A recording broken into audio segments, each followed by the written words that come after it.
Yo, what's checking, everybody? Welcome back to the Orange Bloods Texas Football Channel. It's Texas OU week. I'm Geoff Ketchum, joined by Anwar Richardson in a very snazzy shade of blue. I like that blue on you. It's a Monday Overreaction podcast. Steve Sarkisian has had his press conference. We have stuff that we can react to from that. It's the biggest week of the season. There's so many, comments that can be associated with this, Anwar. The bottom line is it's a big week, and a big piece of this season will be defined in 5 days. Yeah, it's huge. And I think, Ketch, we'll know the trajectory of this team by 3:30 on Saturday, right? 4 o'clock. I don't know how long the game will last, but by 4 o'clock, by the time you and I do the post-game show, and shout out to Adam Lowy, free plug for our man who's sponsored this post-game show. We'll know exactly where this team is headed, and we'll know kind of like, okay, the TCU, that was a struggle bus, but that's something they were able to put beside them or behind them.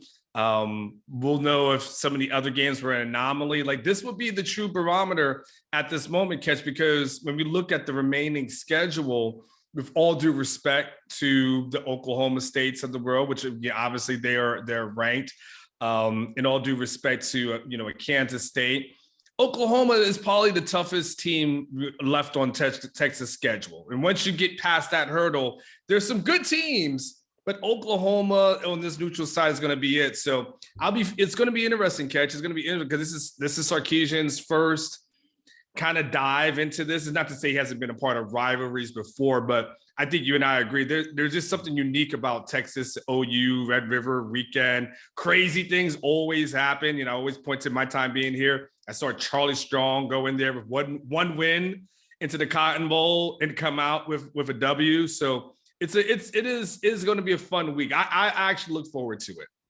I want to remind everybody before we jump into overreactions, do us a solid, like the video, leave comments in the comments sections about any overreaction you've got today, comment on our overreactions, subscribe to the channel, ring the bell, get the notifications so that every time we release a video, and we'll be live on Saturday in the immediate post game, breaking down what will be, like you said, it'll be a tone setter for whatever the rest of this season is.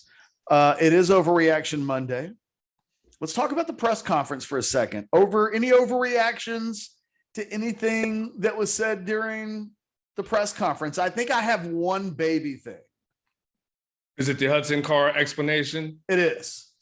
You're going to call BS? Well, I'm not only going to call BS on it. It just makes me all of a sudden wonder what's really going on there. Mm-hmm.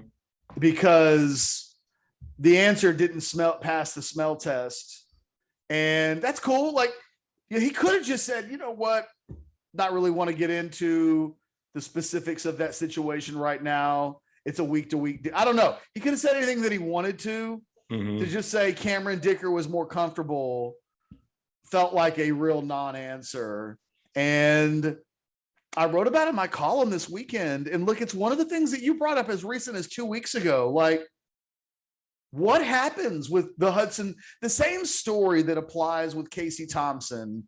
Once Hudson Card won the starting job, really low key transferred over to Hudson Card once Casey Thompson was named the starter, and a little bit of a realization that this probably wasn't going to be a week to week deal. We're at week 4. He's played in 4 games, and on the 5th game that would have rendered this year spent for him, he's no longer involved in extra point affairs. And I think there's a real question that probably needs to be asked later in the week. If Casey Thompson is injured on Saturday for a play, who's your backup quarterback? Because the question that got asked today was specifically about Hudson Holding. And when asked about that, his reaction was, well, for those that missed it, he said that Cameron Dicker felt more comfortable with a new holder. And that was the answer to that question. I think, it's a pretty big deal. What does your backup quarterback situation look like? And do you know, I think that if Casey were to get hurt, presumably Hudson Card is traveling and he would play, but by not playing last week and doing the holding, it's clear that reserving the red shirt possibility as best as possible is on the table. And I don't want to make a big deal out of it. I just don't know what the real status is right now based on the way things have unfolded. It seems like with this quarterback competition thing, I feel like Sarkisian has been trying to do this balancing act of trying to say, okay, well, Hudson's going to play and start, but then Casey's going to have an opportunity to get in. And that happened. But Texas also was fortunate enough, for the most part, to be in blowouts either way. Whether it was the blowout loss against Arkansas, where they were able to play both guys, or the big win against Louisiana, you were able to play both Rice, you're able to play both Tech, so on and so forth. But then when you got into the close game, where you're like, all right, what happens when it's tooth and nail heading into the fourth quarter? What we saw is that he's not going to play both. This is his starter. And so there's probably a part of Sarkisian, Ketch, that doesn't want to let him know and say to Hudson, like, hey, you're redshirting and I have zero intent to play you. There probably has to be a little bit of coach speak / gamemanship to say, no, Hudson, you're going to get your chance just as well. Now, come on. Hudson is smart. His people are smart. He kind of knows it, but it's too much of a coincidence, Ketch, for at game 5. On the road, that did Cameron Dicker come into the office, kick his feet up? You're like, hey, look. I know you run things around here, but I need a new holder. Okay, can you make that happen for me? Oh, and get some Whataburger for me as well. Like I've that. Never heard of that in like 25 years of covering UT football. I've never heard a head coach say that the kicker came in and like dictated personnel changes. Yeah. And it's, by the way, I'm also hungry. Give me some DoorDash, coach. Yeah. Thanks. Yeah. So yeah, I don't. that one is. I think there's some coach speak behind. Well, that. And look, I don't want to turn this into the Hudson Card podcast, and I actually have some other things I want to get into. I will just say this while we're on the topic. I'm guessing that Hudson Card and his camp, right? Just people who are part of his world. Statistically, Casey Thompson had as bad of a half of football at TCU in the first half as Hudson did against Arkansas. I mean, statistically, they're both wretched. I mean, we're talking about passing performances. Casey's was like in the 50 early on. And, if I'm not mistaken, Hudson Card's was around 80 in the first half against Arkansas. The difference is Texas was otherwise offensively playing pretty well, leading the game. But if I'm Hudson Card, I'm like, okay, I have an awful half of football and I lose my job. Casey has an awful half of football that's at least in the conversation of what I did against Arkansas. And he doesn't there was never a sweat moment. It was always, there were never any questions that he was going to keep his job. If I'm Hudson Card or his parents or lawyers or whoever coming out of that game, I'm going, okay, I know the score now at quarterback. And it dovetails right into what you were just saying.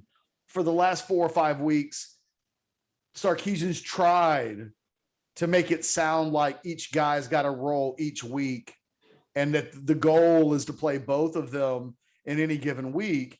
Last week was a week, if that had been Sam Ehlinger, we would have been saying, maybe bring in Casey for a series or two. And we did that last year. I remember in the Texas Tech game, you and I talking about they might need to take Sam out. Like it's hurting the team at this point. And it did. So we had those conversations. I think there were conversations that popped up on Saturday, and there just was never a question that Thompson was going to continue and be the quarterback.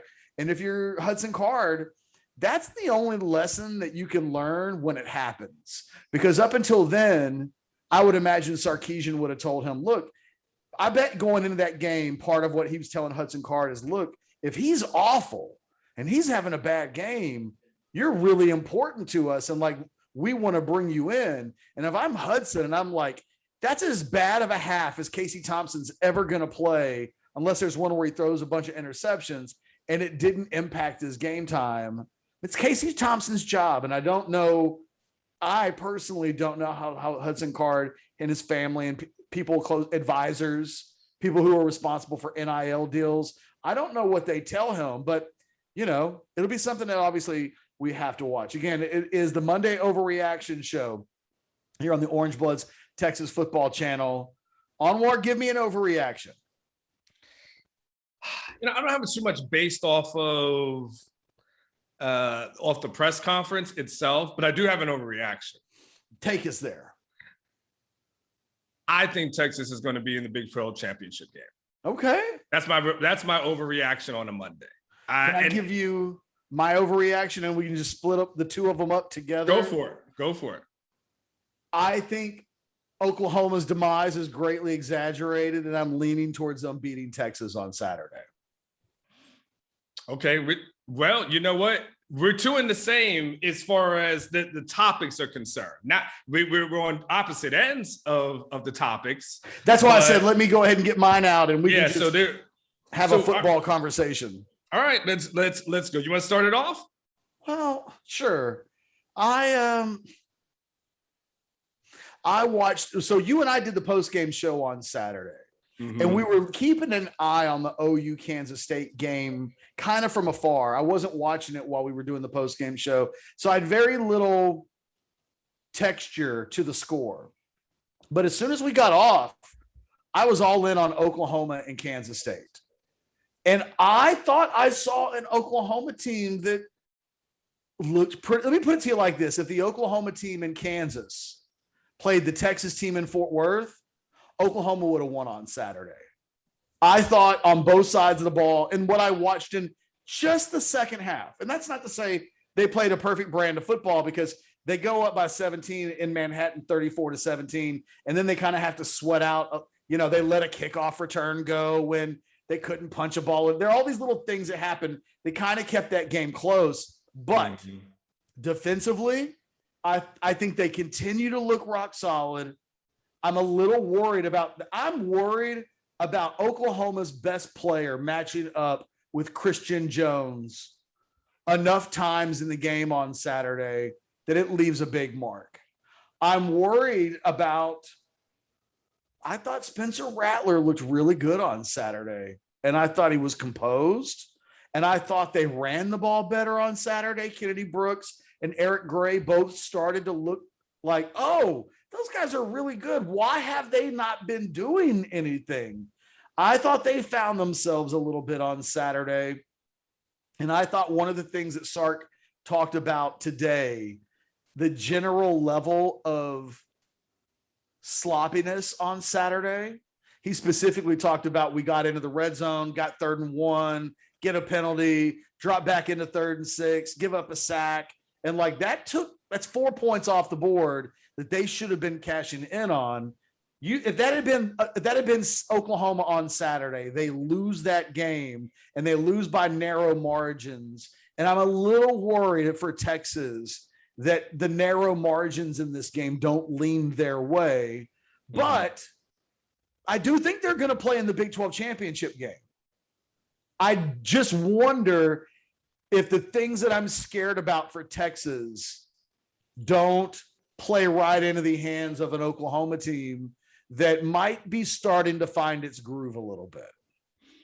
So our guy, Alex Loeb from LHN, does a good job. He does a good job of doing some original research. And he tweeted out a stat this morning that I find fascinating. And he said, on passes thrown 20 plus yards downfield, Spencer Rattler is 3 of 12 with 2 interceptions and no TDs this season, which sounds crazy to me.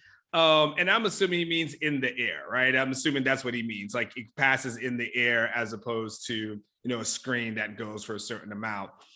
And so knowing that Rattler is 3 of 12 on anything that's 20 plus yards with 2 interceptions, the thing about Rattler that I've noticed in games that I've watched, whether it's K-State and just about most of the games this year, he will give the opposing team an opportunity.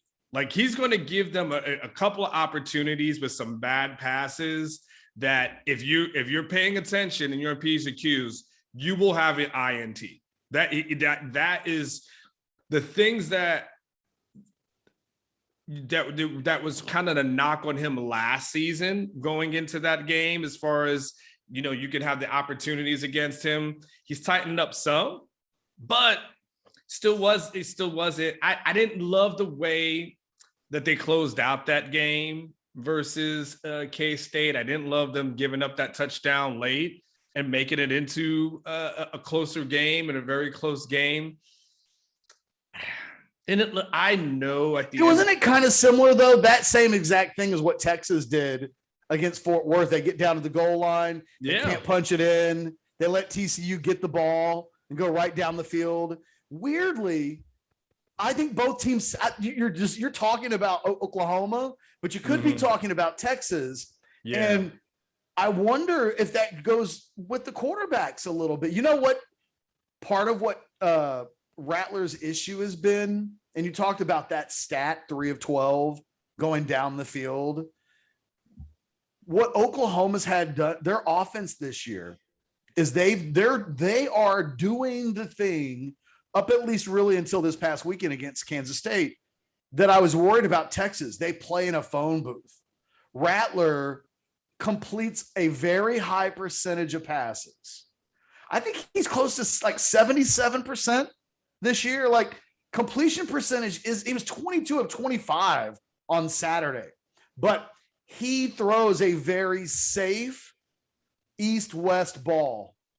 He's had a tough time pushing the ball down the field. And it was a thing that I worried about with Casey Thompson.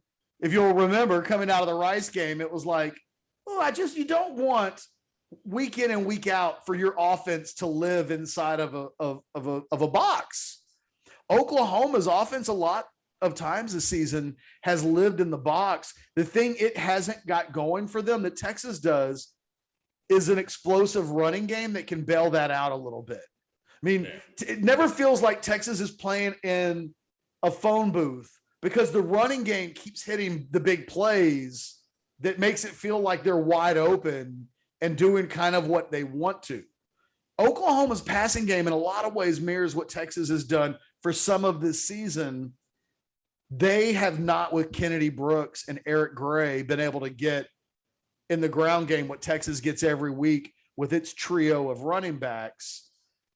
It just remains to be seen at the Texas defense with no pass rushers, nobody really creating havoc behind the line of scrimmage, nobody really forcing turnovers. You know, I looked at Overshown and Brockermeyer this weekend. Mm-hmm. They've combined for like 2 tackles for loss all season. And the thought process was, well, the defensive line doesn't create tackles for loss because they're taking up double. You know, when Keandre Coburn at the beginning of the season, it was like, well, he's not supposed to get them.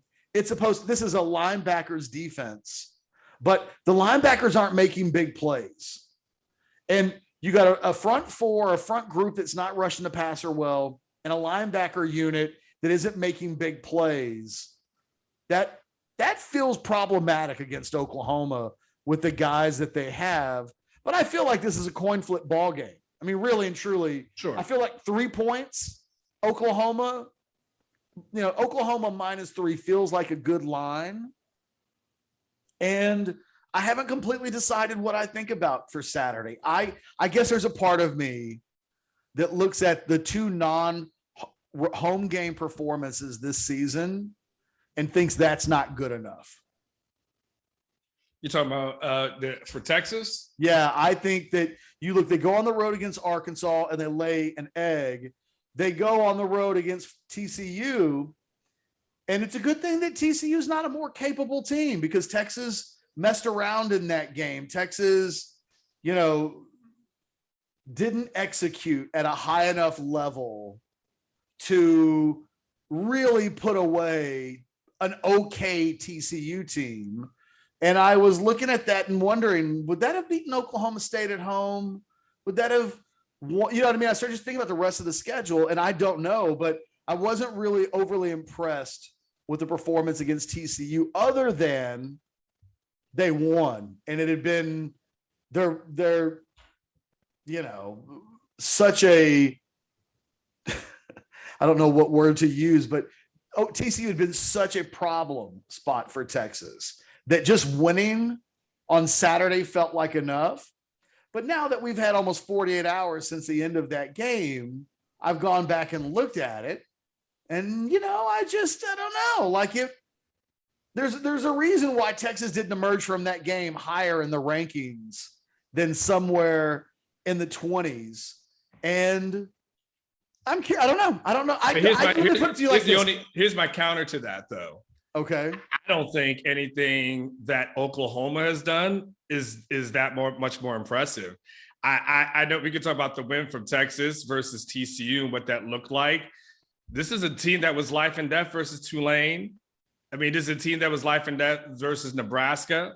It was a team that was also life and death. Life and death is a bit much. We're talking about they by no more than 7 points in any of these. Yeah, but they weren't. We're talking about at expiration. We're talking about a 40-35 victory versus Tulane. Okay, we're talking about 23-16 versus Nebraska. No, I watched that game. It wasn't overly impressive. 16-13 versus a West Virginia team that just lost to Texas Tech on Saturday. And we saw Texas Tech 2 weeks ago, and none of us were impressed by them. And then the West Virginia, they barely beat a West Virginia team that, if they cut down on the penalties and the mistakes, West Virginia beats OU, but they made so many errors. Maybe the K-State touchdown at the end makes the game seem a little bit closer. But the same things that we say, you can say about a TCU. I can tell you, at least they beat TCU. Tulane, Nebraska, West Virginia, those aren't good programs. And OU has struggled against all those teams. So Texas, if we look at who Texas has had success against so far this season, Louisiana, as it currently stands, lives week to week. They were ranked. Trying to survive. They were ranked. They're ranked now. They were ranked. But I'm saying they were ranked. I don't think has Oklahoma faced a ranked opponent yet. No, but are you really going to go to the rankings card? You saw Louisiana. Was that a good team? I saw Texas Tech too. I didn't think Texas would drop 70 on them. I got to give Texas some credit here. I give Texas. They've been very good at home, but if we're looking at the teams that Texas has beaten, none of them are ranked now. Texas Tech's a 2-2 football team. TCU's a 2-2 football team. Rice is, I don't know. I haven't kept track of what Rice is doing. Louisiana, I think, is 3-1, but I think they've had 2 games against competition where they've, I think, won by single-digit margins, and generally made me think, why aren't they more impressive than they've been? I don't know. I don't know what I'm getting from. I don't know what Texas team shows up, but the teams that have played away from DKR, at best. There's only been 2 performances. At best, they were just okay against TCU. They were all, because when you look at it, their TCU performance, they were awful in the passing game. Really, the passing game completely saved in the fourth quarter by a couple of Jordan Whittington plays. But up until the fourth quarter, that was a disaster passing game performance by the whole team, not just a Casey Thompson issue. The defense. I wouldn't say they controlled TCU. TCU was able to move the football, and TCU was able to score points. And Max Duggan, the quarterback, was very average. And had he not been very average, I wonder what that if Max Duggan has one of his games like he had a year ago against Texas, Texas might lose on Saturday because they were undisciplined, they were sloppy. They didn't have the passing game going, and on defensively, they gave up too many plays. And I thought that's not good enough to beat good teams. They'll have to raise their level of play against Oklahoma on Saturday. And I think Oklahoma will raise their level of play. I've seen it happen so many times. whatever their best version of themselves will be, they will be that on Saturday. I do wonder if this comes down to which of these two teams as quarterbacks makes the big mistake. Because it was hard not to watch Casey Thompson on Saturday and go, oh, there were some plays that against a better team might have been intercepted. You kind of could say the same thing about Spencer Rattler, right? So I wonder if this game turns into, it's as simple as which of the two quarterbacks plays the more mature game and doesn't create big plays for the other team. And based on what we've seen so far this season, I think the answer would be Spencer Rattler is the guy you would most be worried about turning the football over between the two quarterbacks. It just doesn't mean that I'm completely willing to give Casey Thompson like 100%. He's the guy. Plus, I cannot stress this enough. Christian Jones scares the hell out of me. Him going up against Nick Bonita in this game is asking for a real problem to occur. And I don't know what the Christian Jones answer is, but he was, again, not good against TCU for large stretches of that game. He's playing this weekend the single best player he'll play all season long. Okay, but here's the thing. Before we go to Christian, the thing is, unless we're going to count Western Carolina, Oklahoma really hasn't shown us what their A game looks like against a quality opponent. So we are assuming and giving them the benefit of the doubt that there is an A game that's within them that we just haven't seen yet. But I thought the second half on the road in Manhattan was a B-level performance. It wasn't their A game, but for that game to be 13-10 at halftime, I think that was a score.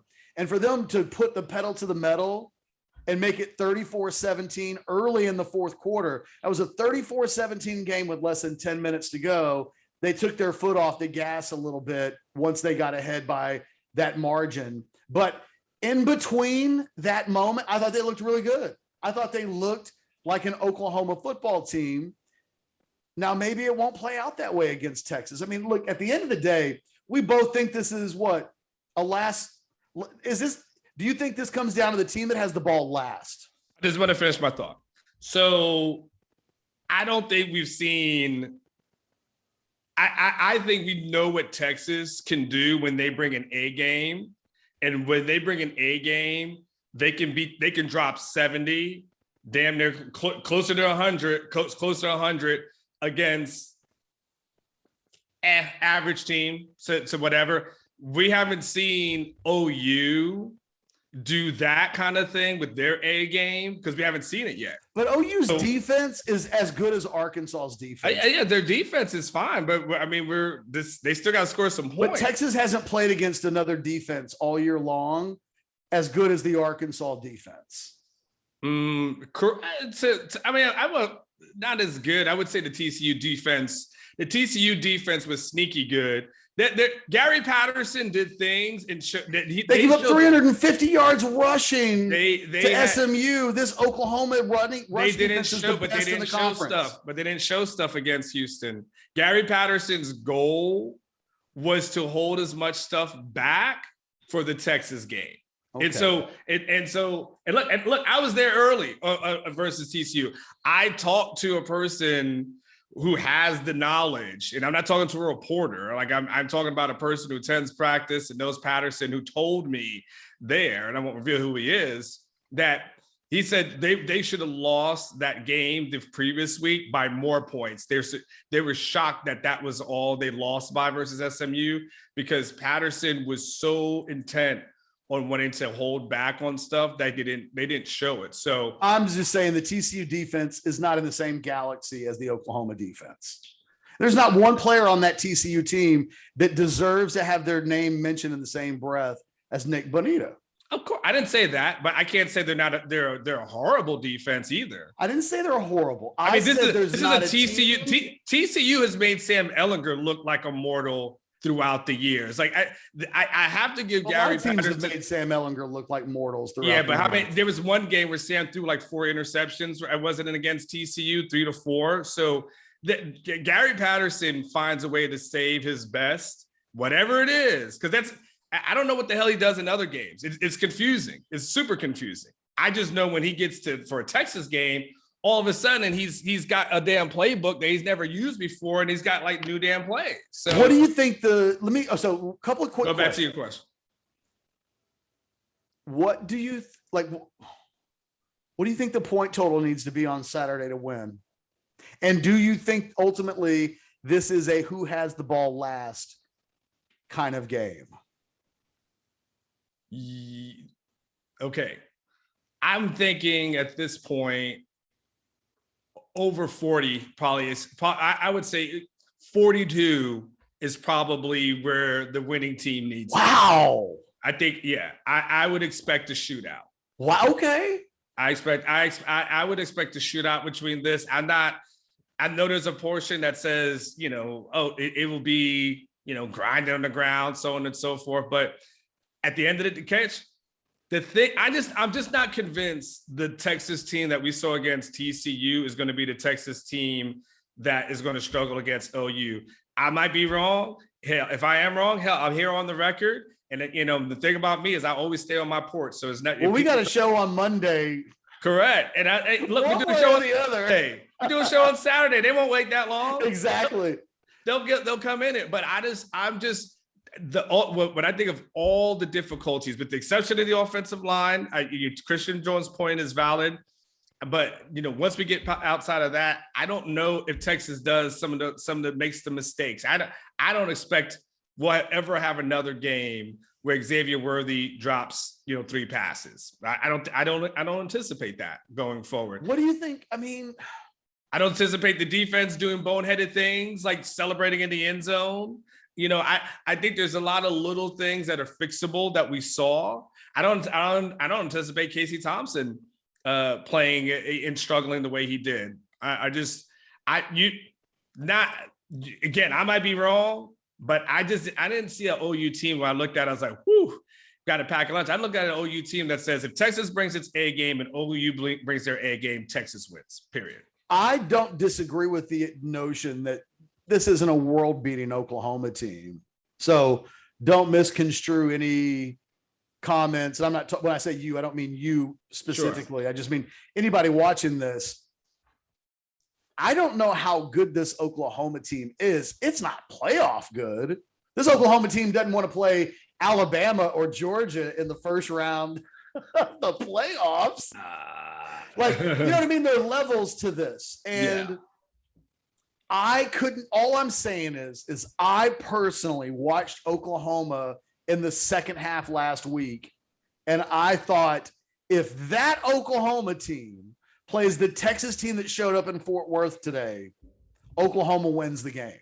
Now, nothing's as binary as that, right? I mean, that's not how this thing works. It's not like you said, Casey Thompson probably doesn't show up and play a 50 rating in the first half against Oklahoma. I will say the thing that I'm struggling the most with is what I think the difference, because if you and I believe it comes down, there's a world out there where if 42 is the minimum number that the winning team has to score, and it might come down to who had the ball last, a little bit like when Sam and Kyler Murray played, and it was just like, don't leave any damn clock for these dudes or they will score.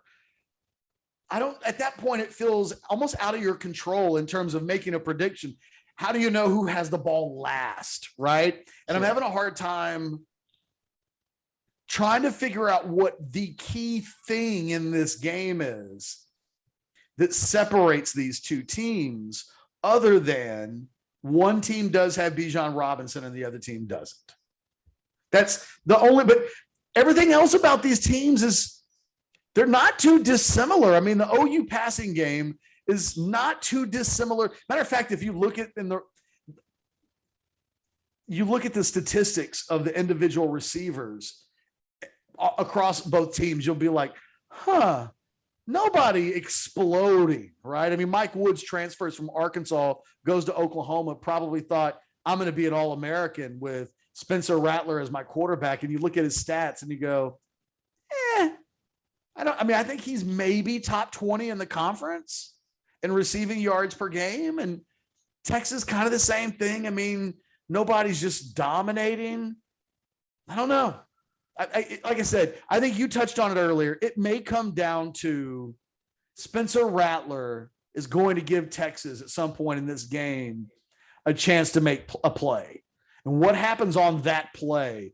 On Saturday, Thompson gave TCU those opportunities and they kind of dropped them. They didn't make those plays. Mm-hmm. If Texas makes them on Rattler, that's the difference in the game for me. And consequently, if Thompson turns around and gives Oklahoma a couple of chances, it comes down to, I suppose, to the team that does the best job of taking advantage of those small chances. Is that fair? Potential. I mean, it's potential. I think, and it really kind of segues into what I was going to say, Catch, which is this really, and I know I don't want to oversimplify it for those who are listening to it, but this really becomes a Sarkisian versus Riley conversation. You know? That's fun. Because the difference in last year's game was when Texas got ahead, they let off. It worked, and all the things they were doing worked. And then because they eased up, then all of a sudden Oklahoma was able to come back into that game and get back in it. And so what would be interesting to me is, we see that Sarkisian is a very good play caller. And this is, by the way, this has zero to do with Tom. I mean, this is a singular conversation. And we've seen that he'll take the points when he wants to. He'll go for it on other situations. It might be a head scratcher at other times, but his willingness to take those risks, to take the big shots, all those type of things, because I think that ends up being like when you talk about the little things that are going to matter.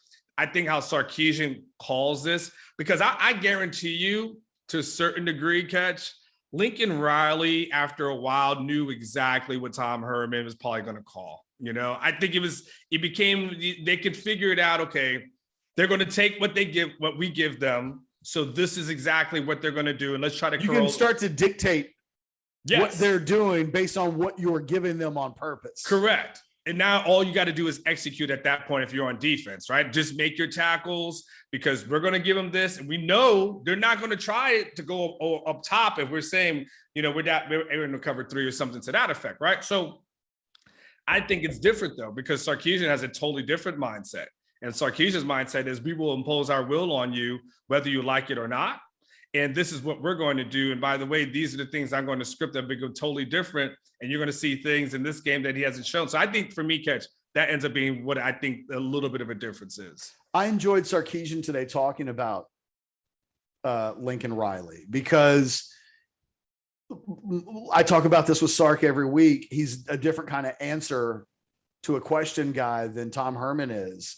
But I more times than not come away thinking he answered the question without a lot of BS, and he kind of lets us know what's in his head. It's pretty revealing, like to say he likes Lincoln Riley because Lincoln Riley yields his offense around the talent of the type of guys that he has. And it's probably no truer of a statement has ever been made. I mean, he's had Kyler Murray and Baker Mayfield and Jalen Hurts are all different guys with different strengths. And he's right. He makes it work with who he has.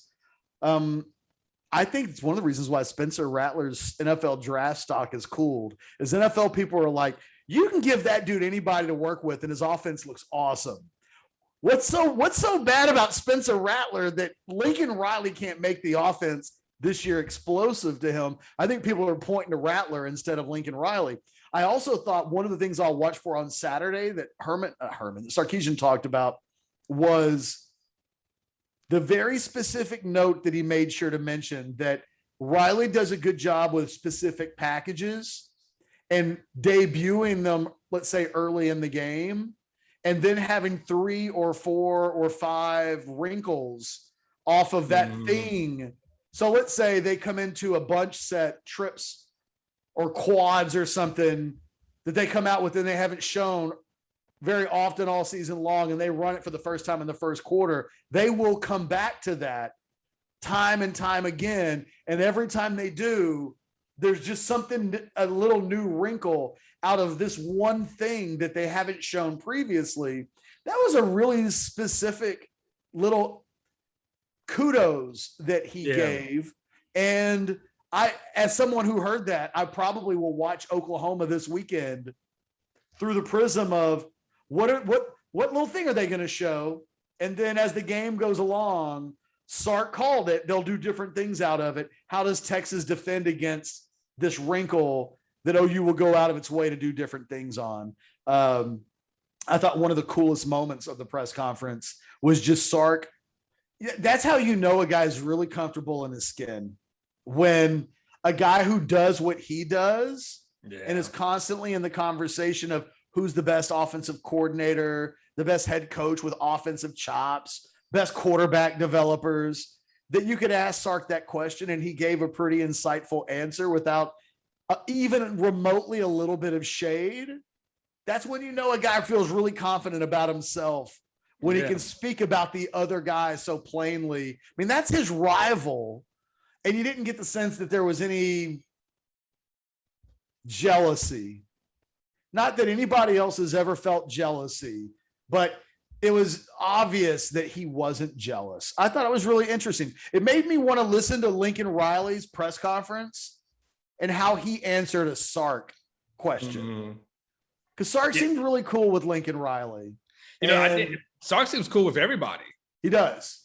You know, and there's a little bit of a difference because we know Tom didn't want to be cool with anyone. We know Tom was not a guy who was trying to be cool with anyone. So Tom is the type of guy that would embrace that rivalry thing. And Tom ain't really trying to give a bunch of kudos. And Charlie liked everybody. You know what I mean? Yeah. There's a lot of different ways to do it. But yeah, you get the sense that Sark is a guy that everybody in college football deep down kind of pulls for. Like when they see him in a room, they like hanging out with him. Correct. And, you know, I mean, I think you saw that a little bit today. It was also interesting that those two guys were at a high school game like a week ago and sharing pleasantries in ways that, you know, I think would be hard for previous coaches. Never saw that with Bob Stoops. Mac would have been okay with it, but, you know, Mac was also very conscious towards OU kicking his butt and never wanting to. Let me tell you what, Mac Brown used to have a rule, by the way, completely random. Mac Brown used to have a rule he talked about all the time. He never took a photo with a woman where you couldn't see his hands. Smart. And it made me think of Urban Meyer this weekend. Oh, I saw Urban Meyer with that blonde on his lap and I'm doing that little thing. And I thought to myself, that's exactly what Mac Brown's talking about. He would never, like Urban's excuse is there was a party going on and people were trying to get him on the dance floor. And Mac would tell you with even the most benign situation where like you could see his hands, he had a rule. You will never see me take a picture with a woman in the picture where you can't see my hands. And I couldn't help but to think about that over the weekend when Urban Meyer is trying to explain to his wife why all these videos are coming out. And then he makes up a story and then somebody comes out with a new angle. Have you seen that? There's a new angle. Oh, no. So he released his statement and tried I saw a little bit of his press conference on Twitter. So somebody came out with a new video today from that scene that's from behind. And let's just say Urban's hands. Let's just say in Jacksonville, he teaches the quarterback sneak. He specifically teaches that drill. This is unfortunate because I want to grab my phone and look at this right now. So any other time for parting shots? No, I'm just joking. Hey, well, look, man, we've almost got an hour unless you have any other overreactions. Has it been that long? It has been. We're creeping up on 3:30.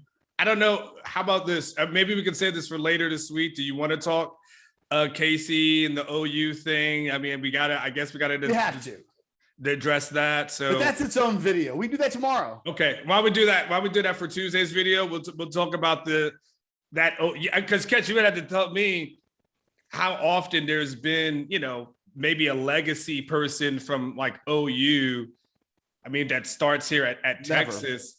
Yeah, and then of course at quarterback, which there haven't been, crazy. as far as off the top of my head, when I think about quarterbacks, this is not a game that has had legacies play quarterback in it before. I mean, nobody that I can think of for either team really over the course. This is the first where, I guess Case McCoy, because his brother was Colt. I mean, there's a couple, I guess, nothing like the starter of this game is the son of a great quarterback, either for Texas or Oklahoma in the past. So it's a unique storyline. And look, man, Charles Thompson is famous. He's regarded as one of the best quarterbacks pre-Baker Mayfield in the history of the school. Not Baker Mayfield, but Lincoln Riley, right? Like now they got all these dudes in the NFL, but once upon a time before they were cranking out Heisman finalists and Heisman winners, Charles Thompson was considered, if not the best, one of the best, along with a guy like Jamel Holloway of that era of great Oklahoma running quarterbacks. So equivalent of like Kevin Murray for a historical preference, like Kevin and A&M? No, because Kevin Murray was the only guy A&M ever had that was that good. Okay. So, Thompson was a cog in a machine that was competing for championships for a decade. But he was as good or talented as any of those guys. I mean, anybody.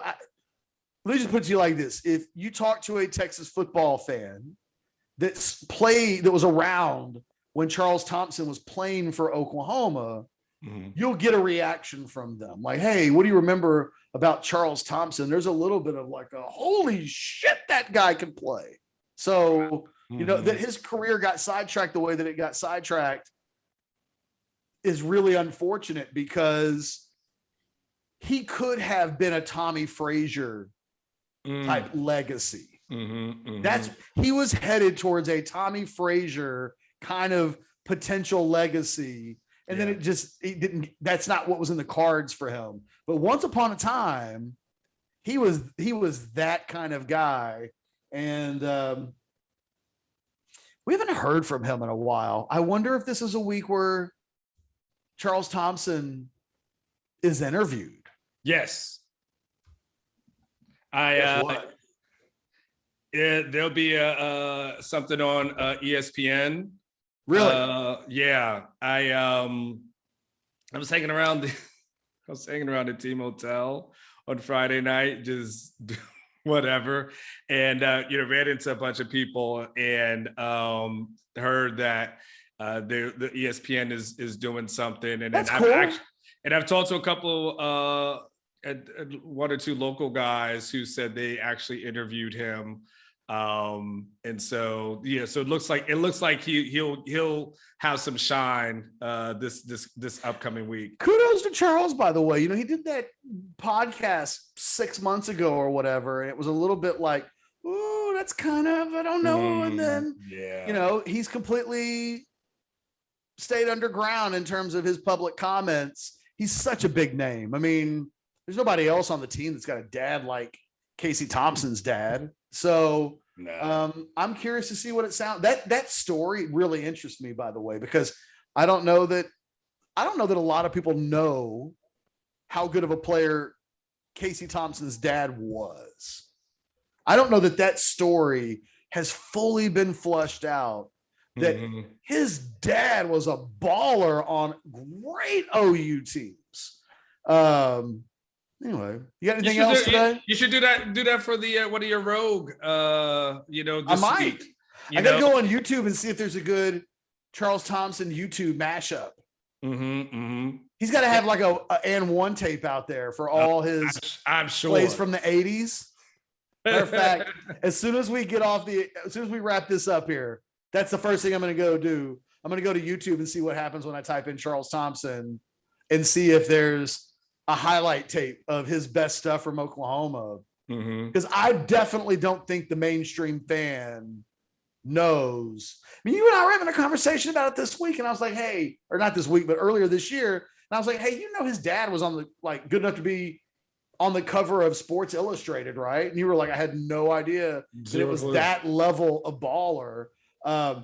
His SI cover under unique circumstances, but he was a super prominent player.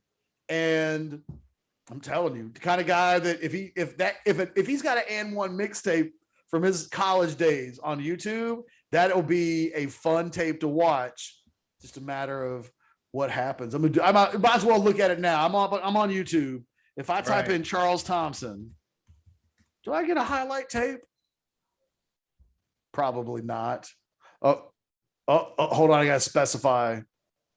You got to put in the OU. I think there's some sort of highlight tape. It's got 35,000 views. Well, it's got to be something. There's got to be something. I just clicked on it because why not? Why in the middle of our show? Look, unless you have any other. Yeah, I just said a couple of quick party shots. I'll be very curious to see this is one thing to note for a lot of these players. This is their first time in a real Texas OU atmosphere, because don't forget last year was the pandemic, only about a fourth of the way full. So this will be the first time that some of these guys get to run out, even like a guy like Bijan Robinson. Last year was a freshman. He's never experienced what this really looks like and what this is. And there's some other guys who didn't have it under those circumstances. So it's going to be interesting to see how they react in that kind of situation. And one of the things now probably having for the war room is, the last time was so good. Was it? You got to give the stats and everything. I'm just watching this 3.5 minute highlight tape, and he looks like Allen Iverson when Allen Iverson posted that video of him in high school where he's just faster and more elusive than everybody. That's who Charles Thompson was. He was like Allen Iverson before Allen Iverson on a football field. Probably a little bit taller than AI, though. AI was really pretty short. I don't know, man. He's probably about the same height. Probably about 6'1", maybe a little shorter. A little bit short, about 6 or so, I would say. I'm sorry. Any other final party shots? Want to see what that looks like. Want to see what it looks like for Sarkisian to kind of, get in there. I think, and I had one other one, but if it is what it is. So that'll kind of be my parting shot there. Yeah, man. Charles Thompson took a couple to the house against Texas during his career. If they want to find some highlights specifically from that game, they exist. I have not seen him throw the ball once, but running that wishbone, he was sick as it gets. I saw Tommy Frazier in high school, by the way. Did you really? I went when he was in Bradenton, Manatee. I went to Lakeland High School, go Dreadnoughts, LHS, and Lakeland High School, they were in the same district and would play against Tommy Frazier every single year, and they ran that wishbone in high school, and they beat Lakeland every single year. But Lakeland, so that school is one of the premier programs in the country, I don't know if Bill Castle's still coaching, but I know I believe he has more wins than any other coach in state history, if I am correct. But anyway, so I'm not saying that it's an amazing program, but Tommy Frazier, watching him live and knowing all they were going to do was run, and that's all they did, it was amazing to watch. I can't get over how good Charles Thompson was. It's been a while. You know what I mean? Like, I haven't watched Charles Thompson play in 30 years, and I haven't gone out of my way to watch a Charles Thompson highlight tape from his OU days. I'm telling you, watch. I'm going to send it to me in Slack. Send me the link in Slack, and we'll put the link down here in the comments too. I mean, he's just running left and right on Texas in the Cotton Bowl. It's fascinating to watch. Also because they're so different as players. I'm literally watching him now, and as elusive and as good as a runner as Casey is, his old man ain't quite that. But man, I just watched 3.5 minutes, and he didn't throw the ball one time. Whereas Casey is probably telling his old man, "Yeah, you could run, but you couldn't throw for shit."